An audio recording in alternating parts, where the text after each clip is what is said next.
This spot isn't just a takeaway. It's culture, community, creativity, all happening at the same time right here in Denton. Today, I sit down with Kari, one of the creative minds behind the Hotbox. And we're talking about building something from scratch and how food and music collide to become a creative hotspot. This is the Epicvishin Podcast, New Year edition. Happy New Year to all of you watching, wherever you're watching from. Thanks for coming through, Jojo. Thank you so much for having me. Anytime, bro, anytime. So who is Kari? I am a creative, an entrepreneur, a rapper, a singer, a director. Wow. What else? Manager. A lot of things. I'm a man with many hats. Yes. My main passion is music. I don't think any of this would exist if I didn't do music. I love making music, and now we make the best food in the city. Nice. Number one. You know. So before we get into the business side and then the creative side and all that, right? What was it like growing up for you? Where did you grow up? I'm from Bermuda, so nice. I grew up a little bit around, like when I was 8. So I grew up mainly in Bermuda until the age of 8. And then when I was 8 years old, my mom decided to go back to school. Okay. She went to a college in Rhode Island, which is similar to university over here. Yeah. So we moved to Rhode Island. It's the smallest state in America, super tiny, like right underneath Massachusetts. I was 8 years old. I'd never seen snow before. Yeah. We moved there. Honestly, I had snow coming up to my knees. It was such a change from living in like this tropical, what people would say paradise, to now this snow-covered tundra American landscape. Yeah. You know, it was like, but as a kid, you're just like, wow. We lived there for 4 years, and then I moved back to Bermuda. I went into middle school in Bermuda, and when I went back, I had a lot of people making, like, you know, taking the piss out of me because my accent was really Americanized. Right. It still is quite Americanized in comparison to like a lot of people that I went to school with in Bermuda. I was a little bit of a knucklehead, ended up in a couple fights, you know, and my parents thought, yeah, we can't have him on this island, you know, we gotta send him somewhere. And they thought, hey, let's send him to a military school. Yeah, I went to a military school. Very a quite prestigious one, to be honest. Not to say I'm like a posh kid. We went to the tour, we saw the facilities. Yo, the school looks clean, it's very nice. Yeah. The tour guide's talking about, we go jet skiing, we go horseback riding, we go snowboarding, you know what I mean? I want to go there. Yeah, he's selling it to me, you know what I'm saying? Like, you know, we go to we have like basketball games and, you know, we can do all this and da-da-da-da.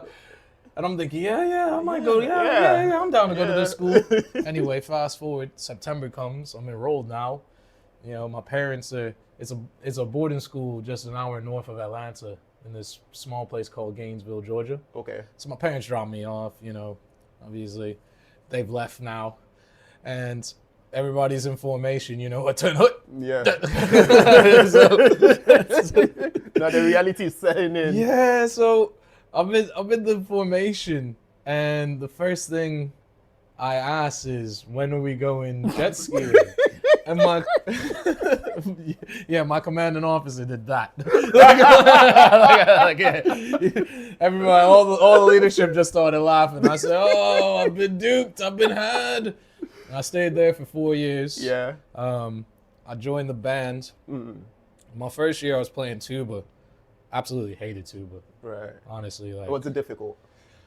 Not really. It was just heavy. Yeah. You know, like.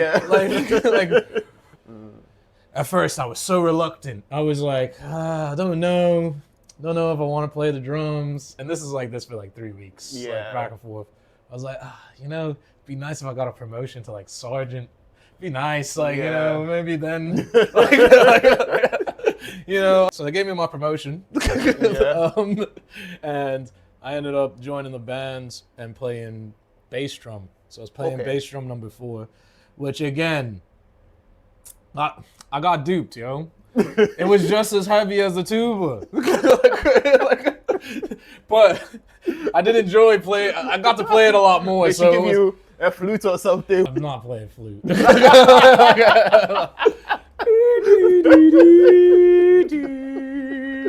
I'll play trumpet. I'll play trombone. I'll play saxophone. I'm not playing flute. I'm sorry. There's nothing wrong with the flute. It's nothing wrong with the flute. Shout out to my guys and girls that play the flute. But it's not me, innit? It's not me. When did you come to the UK then? Or say Denton? Oh, well, I came to the UK. It was a cold, dark night. That sounds familiar. In 2013, Okay. September 2013, I remember it like it was yesterday. Yeah. I came here for uni. I came here to study Nice. economics. Cool. I see the country's done really well with that. Yeah. Yeah. But I didn't actually stick to studying economics because I found it really boring. And then I switched over to marketing. I did advertisement and brand management. Cool. I loved it. I loved it. Cool. But one thing about it, our professor was like, I don't even remember this guy's name, but I do remember him saying this, and this still sticks with me to today. None of you will make it. All of you will probably fail. There's only going to be about, you know what? Actually, I don't think any of you will. I don't think any of you will even get a career in this field.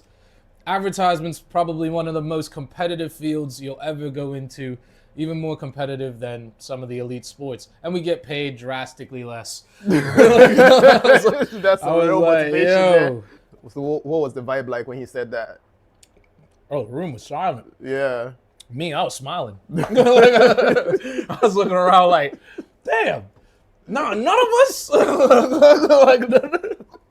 gonna make it. I'm gonna make it. Yeah.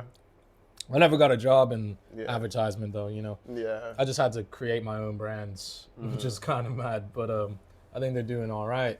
There must have been something inside you then that made you feel like, you know what, it doesn't matter what you think, I'm going to make it. Yeah, I think I take a lot of inspiration from my parents. Like, my mom especially. Like they've both beat what statistically is the odds. Like, Yeah. my mom grew up in like a really messed up home, and then she had me, and then she was a single mom working 3 jobs, and then they're always working, they're always grafting, and and it's very selfless. Yeah. It was always for me. So I was like, I want to grow up and I want to own my own stuff. I don't want to really work for anybody because I see how much time it takes away From working. family and Working for someone else. And that was just it, bro. Like, that was always my motivation, was gotta get something that's mine. Yeah. And, no matter what the odds are, we've already beat them anyway. I shouldn't even be in England. I shouldn't even be talking to you. I shouldn't, It's mad to think about the geography and all that. So yeah, that's why I asked, and that's a great answer. So how did the Hotbox start? That's a good one. So basically, I was doing a lot of events, and my boy Eves, he's been doing food for years. Like, ever since I met him, he was always, he's chefing something up. Okay. And then his level in just cooking is just gone clear. And it's like, it's undeniable. Anybody can tell you. I mean, you had our food. I tasted the food. I haven't given you feedback yet, but it was great. Thank you. It was great. I have one problem though. Why don't you do plantain? Caribbean inspired, my friend. Yeah, like, see the blackboard. We need the plantain in there. It's coming. No, specialties are coming. We've only been open 6 months. We're still getting all right. Still getting the feel. I'll let you off. But yeah, the food is amazing. Thank you. No doubt, 5 stars. Thank you. So he told me, I want to do hot food, because he started doing meal preps. The meal preps were going pretty well. But then, things kind of slowed down. He got a job. He was working in the kitchen. I was coming to the kitchen all the time, just, bringing people, having meetings there. And he was like, yo, got this idea for a hot food business. I was like, what are you going to call it? Hotbox. So he showed me the logo. He got his friend Emmy to design the original logo, Okay. which is basically majority of the logo. I only added this writing bit. I was doing my events. I was getting them to do the rider for the artist. So we'd make like chicken wings, some vegetarian options, and I was just mainly seeing if if the artists were taking onto the food, they would take it onto the food way too well. Yeah. It was scary. Yeah. Even my creative director tried to get me once. He was like, "Yo, you're not gonna sell that sauce?" I was like, "What are you talking about?" "Come on, man, that sauce from the show, man, on those wings, man. Come on." I was like, "Bro, why are you talking to me like the crackhead out of Boys in the Hood? What's going on here?" Like, he was like, "Yo, man, that sauce is busting still. Like, I need that." I was like, okay, we got something here. This is 2024. Okay. So last year I was just doing a lot of shows, and I was just trying to get him incorporated some way. And then he came to me on like a random, I think it was like a Thursday or Tuesday. No, it must have been a Tuesday. And he was like, "Yo, bro, we need to do an event." And I was like, I'm here for it. What you got? He's like, "I'm gonna cook, and then we'll sell the food along with the tickets and as a brunch and just put on some DJs." I was like, I could get us a spot, probably for a very low cost. I could get us a spot. I think our main thing was just entertainment and then getting the bodies in the building. Yeah. The brunch went well. The vibe was great, But the number one thing is everybody. And when I say everybody that came, they were all like, "Yo, that food is insane, yo." I was like, okay, now we definitely have something got here. confirmation. Yeah. Why Caribbean food? Well, I'm Bermudian. Yeah. His background is Jamaican. Nice. So, got it. Yeah. Because I wanted to know, because he's the chef. Yeah. Yeah, right. Why Denton? Oh man, we just ended up moving here, man. Yeah, I ain't gonna cap to you. I was living in town, and then I came into a tough time. Had to move in with him, and then he's like, "Yo, bro," I was like, "What's good, man? That spot's free, you know. We should try to get that and turn it into a shop." I was like, I ain't got nothing to lose. So it's just a blank room. It's just a blank room. Like, so we built it all. Love the setup. Thank you. It's really nice. Thank you. And it really stands out from all the shops in the area as well. As soon as you walk or drive past, you go like, "What's that?" Thank and, you know, that's the first impression I got. We were going for like this kind of tropical forest vibe. Yeah. It's like a mystic feel, because Yeah. our food isn't just the food. It's like an experience. Like, you know, like I want like when you come in, I'm playing banging tunes, you know. Yeah. I'm greeting you. Yeah. You know, the energy's good. Yeah. You can smell the food coming. Yeah. I come out, I present the food to you before I box it. Yeah. Like it's like No, when the first time I came in here, you made a great impression on me, and I feel like you're a great person to be the face of this whole place, because you've got such an infectious energy, and you're just like a really great person to hang around. Thank you. Yeah, you're definitely doing something right here. What were the early days like? Did you ever think at some point during the early days of Hotbox that, you know, maybe this might not work? Bro, every day. Every day. Every day, dog. I'm playing. It has to work. Yeah, It has to work. That's the only thing I said to myself, and me and the chef always say, this has to work. Yeah. We don't have a choice. This has to work. Yeah. Like this is what we do. There's like a trifecta that you need for food businesses to do really well. Location, the product, and then the reputation, like the branding. We've got 2 of those extremely well, and then 1 that's okay. Yeah. The location's okay. Our product's amazing. Our branding is tremendous. Yes. I think our branding can only get better, and that just comes with just reinforcing it and coming up with better ideas to advertise. But I think, you know, you'll probably see a lot of people wearing this logo next year. That's great. I'm optimistic, man. Like, what do you think it is about food and music that brings people together? I think it's just like you know, you're burning energy dancing. Yeah. And you know, good music is like, I say good music is like drinking cold water on a hot day. You know, like that. You get that tingling feeling. You get goosebumps. You know, and it's like, oh, you can't resist but to move. And then since you're burning all that energy, you're gonna need some calories. You're gonna get hungry.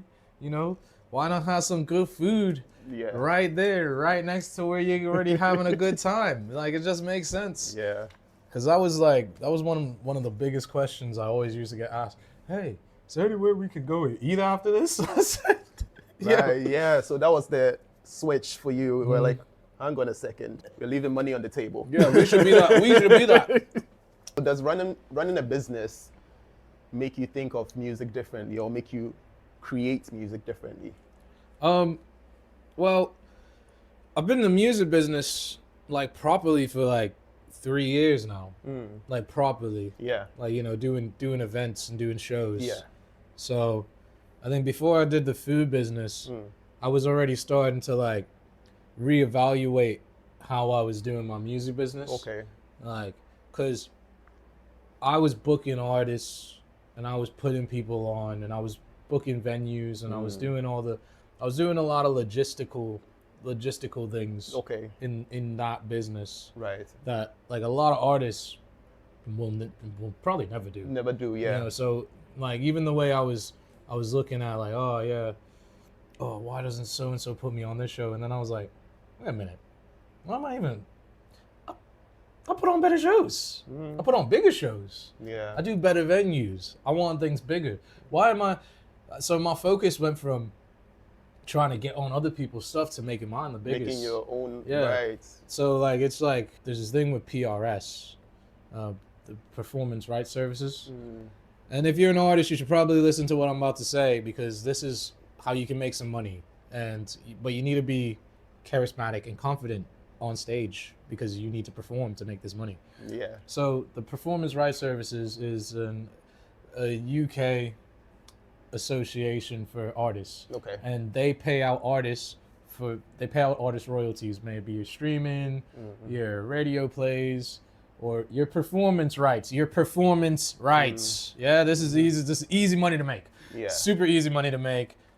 Again, just gotta be confident and get out there. So like, Yeah. for example, I was running an open mic. The event was free. You could come, you can perform at the open mic. I won't pay you, but you can still get paid by PRS for performing at the open mic and registering your performance. If your song is registered on there, you have a unique code, and then you can set your playlist for the night that you performed, and then they'll be able to find your song and then pay you a piece of the performance rights because these different venues, they all pay PRS for a license. If it's like a serious music venue, they have to pay PRS for a license. That's cool. So there's just a pile of money just in the vault for PRS. Yeah. And you as the artist have full right as long as your song is registered to get a piece of that performance money. Yeah. Because that's cool.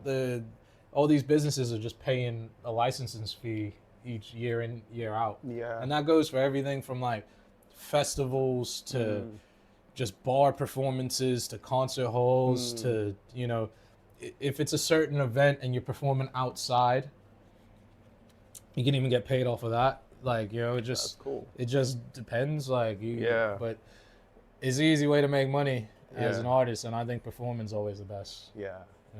You bring DJs in here Yes, sir. to do sessions and all that. Yes, sir. Yeah. Yes, sir. There you go. There you go.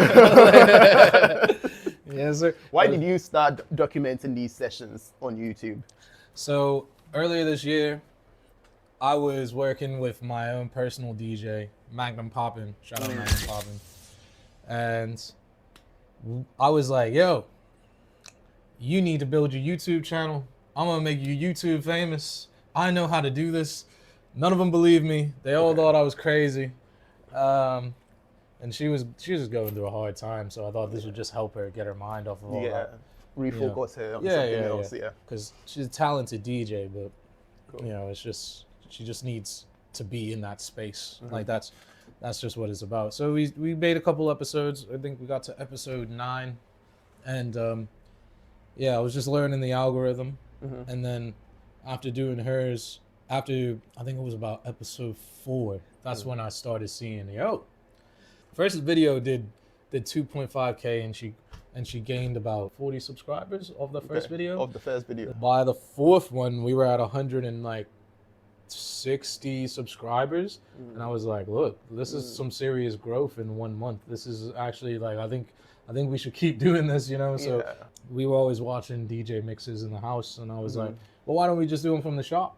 Right. You know, I got all these Yeah. DJs that I know from doing the events, from being in the nightlife, and you know, so I was just like, yeah, I'm just gonna start inviting all these DJs, and we'll get mixes from each one of them. We'll give them some food, and everybody's happy, and you know, that's cool.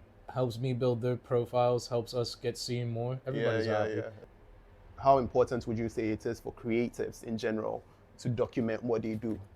Absolutely, I think it's the most important. I feel like I failed myself by not documenting A lot of everything. it Yeah, stuff, because the idea of self is the main focus for most artists. And I'm not talking like they're in their head like, oh my gosh, I'm the best of always. It's like, no, you get more time to focus on your music, your presence, your position, you're the selling point. Yeah. So you get to focus on that. Me, my selling point is my brands, and then other artists, and then me. like I could do it the other way around, but I don't think it'll translate the best putting myself as the center of attention. I feel like my brand should always come first, and then my personal brand comes after that. Yeah. Because these are representations of me anyway. Yeah. But yeah, you should definitely like, if you're an artist, you should make a performance video of yourself every day, clip that, and then make it into a bunch of shorts and just share those shorts. You never know who's gonna see them or who's gonna like, wait, what you doing? Trust me. Oh, and if your song gets stolen by a bigger artist, it's all right. Happens all the time. but make a complaint. Don't be like me. Complain about it. Tell the world. Complain about it. Trust me. Yeah. Yeah. What do you want the Hotbox to become? An iconic restaurant franchise, something that rivals like Nando's, TGI Fridays, but like we're not.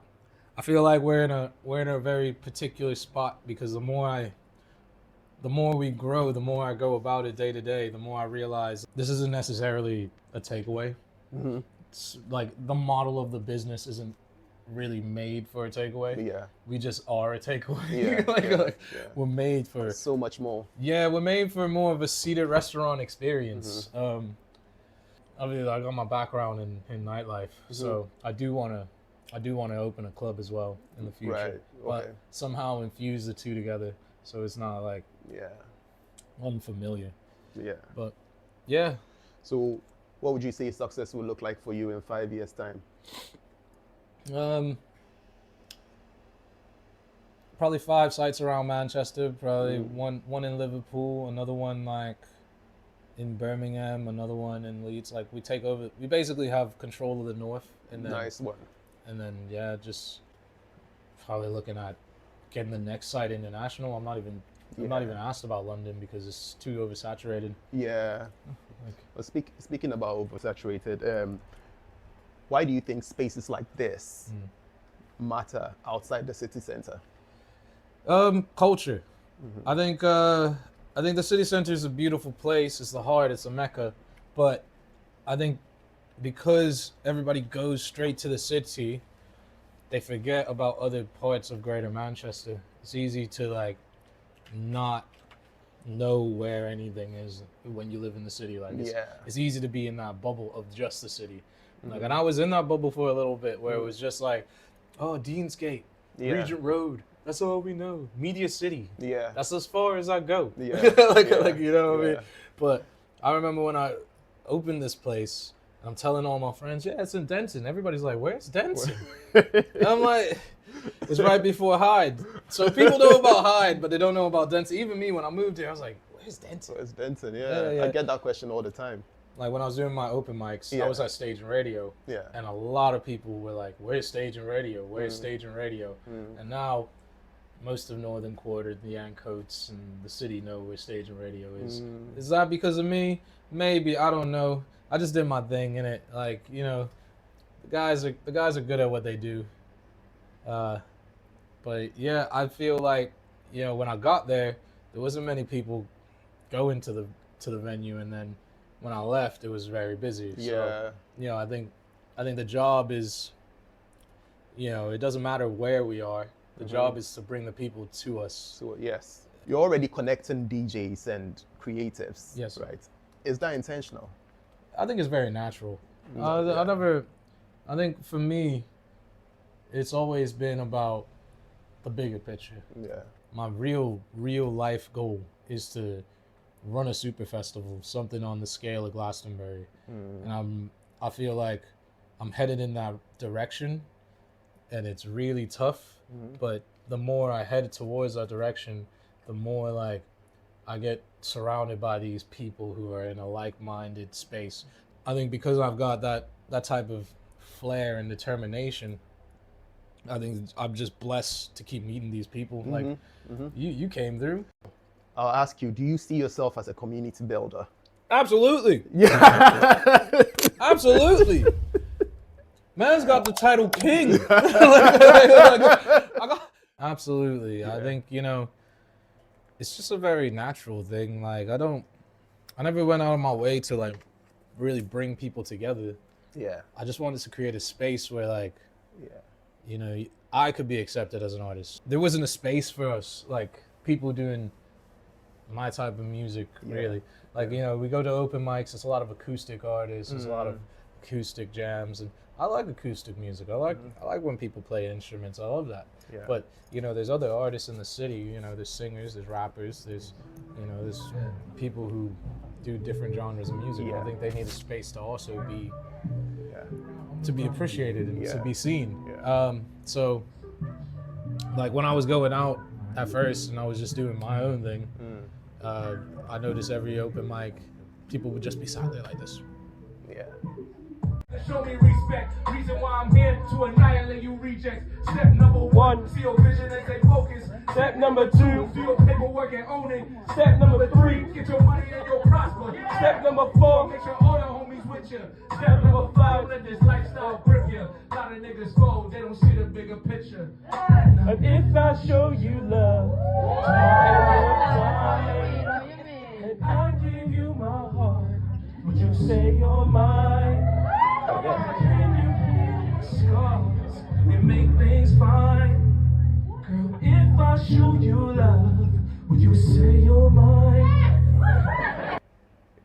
And then after I come off from performing, I'm like getting bombarded by people. Yo, what's your Spotify? Yo, what's your Instagram? I'm like, I actually listen to this type of music. Like, I'll be like, oh, yeah, here you go. And then, from doing all those open mics, I kind of just stumbled into hosting one. Shout out to Tiger for giving me the opportunity. I really appreciate it, and now we're here. You need to come down to the shop. Better food, better vibes. You already know, Hotbox. I remember making the Instagram and then just asking all these people I know to follow the Instagram. And in the first week, we had 100 followers. Cool. And I was like, wow, I'm influential. I'm really impressed. And these are all natural followers. I've never paid for a sponsored post. I've never paid for a sponsored post. I've never done real advertisements. I've not done any of that stuff. Like, you would just see me out in the streets with flyers, or you'd see me out, or I'll post something on my own story. And it was just word of mouth. That's how we built the brand. And I think that's the beauty of it. I think people still underestimate the power of word of mouth. You always, it's crazy. Like, I think that's crazy because we the only reason there's like celebrity culture is because of word of mouth. If you look on the board, we had a DJ Shine MC in there the other day. It's my boy's dad, my boy Zenadine's dad, and he actually wrote the song. They give you flowers in the pouring rain. Have you heard that? No. Big tune. Everybody in the comments, send them the link. So it's a massive UK song. Massive UK hit. Yeah, and we were just chatting about the business and how things are different now. And he was like, yeah, man, like before you could only really do music if you was really, really good. Because the label's not gonna waste time or money making this high production music video, putting you in the studio, spending thousands of pounds. If you're not gonna generate a hit. Where nowadays you can just buy the equipment, do it at your house, and then try it out. You might go viral because people are jamming to it. And we're going to enter the quick fire round right now. Hit me with it. All right, studio or kitchen? Ooh, studio for me. Nice. Yeah. Studio for me. Late night grind or early mornings? Late night grind. Nice. Favorite Caribbean dish? Mine. Yeah. That's a hard one, man. You don't have to choose one. Make Well, it two then. I like jerk chicken. I really do enjoy Jerk it. chicken, yeah. Yeah. Obviously, we sell it. Yeah. I'm a big fish guy. Like in Bermuda, we got this thing called codfish and potatoes. Okay. But my mom says it's a slave dish, so she don't really rate it anymore. She ruins everything for me, yo. She ruins everything for me. Like when I was a kid, oh yeah, you get codfish and potatoes. Now she's like running these huge tours. Shout out Titan Express. Wouldn't be here without y'all. She runs these huge tours about the African diaspora, and then she's like, "Yeah, by the way, Kari, that was to keep us down, to keep us oppressed. There's a cheap fish. There's a cheap fish. You should." I'm like, "Yo, banks though, a little bit." No, I ain't eating that no more. I'm like, wow. She's above it now. She still woke for it. Like what else we got? Oh yeah, it's the way we make mac and cheese, yo. Yeah. We just make the best mac and cheese. Yeah. One song that represents the vibe of Hotbox. Rags to Riches by TJ. Send me not worry about nothing. As long as live my life, I'm doing okay, doing all right. How are you? I am fine. Great. If a young creative living in Denton is watching this right now and thinking, I don't know where to start, what would you tell them? Start. That's it. Whatever you want to do that's in your mind, figure out how to do it and just start. Like, I didn't know how to record music when I started. I didn't know how to perform when I started. I just did it. And gradually over the years, I got better at it. I didn't know how to run a business. I didn't know how to do all this stuff. Like, you just got to do it. Like, and you're going to fail. You're going to fail a lot. But don't let that discourage you, yo. Like, that's just part of life. Everybody's going to lie to you. You're going to see a lot of the wins. That's not how life works. That's just not how life works. Life is about deals and disappointment. You got to make sure you get good deals so that you're not so upset with the disappointment that'll probably come. But it's not bad to be disappointed. It's just learning experience most of the time and learning from yourself and learning from others. But yeah, just start, man. Like, what's stopping you? Is it money? Get a book on something. Maybe you can't afford studio time. Get a book. Buy a book about mixing and mastering. Learn how to record. Learn how to mix and master. Like, that stuff can get you paid. People pay for that. I pay for that. like, you know what I mean? You want to run a business? Go to a business seminar. Just learn about financial literacy. Everybody puts in their head, I need to wait for this perfect moment, this perfect storm. There is no such thing. There's no such thing. All you're doing is wasting time and holding yourself back. You got to get up. You got to do whatever you put your mind to. If it works, it works. If it don't, it don't. Like, I was a promoter in the club for 2 years. After working at every single different nightclub in Manchester for nearly 5. And then at first the promotions were going great and it was good. And it was, it was working out in my benefit. And then later on, it just wasn't working. Yeah. Like, yeah, it didn't work out there, but I got a lot of game. I made a lot of connections so that I can help build this. And the same can go for you, but you got to give yourself patience. You got to give yourself time, and you just got to do it. Yeah. Yeah. Thank you so much, Kari. No worries, Jojo. You dropped some real gems for us. Hey, man, big change. Yeah, big change. And this is what the Epicvishin is all about. This is the Hotbox. Pass through if you're in Denton. Better food, better vibes. Yeah. You already know.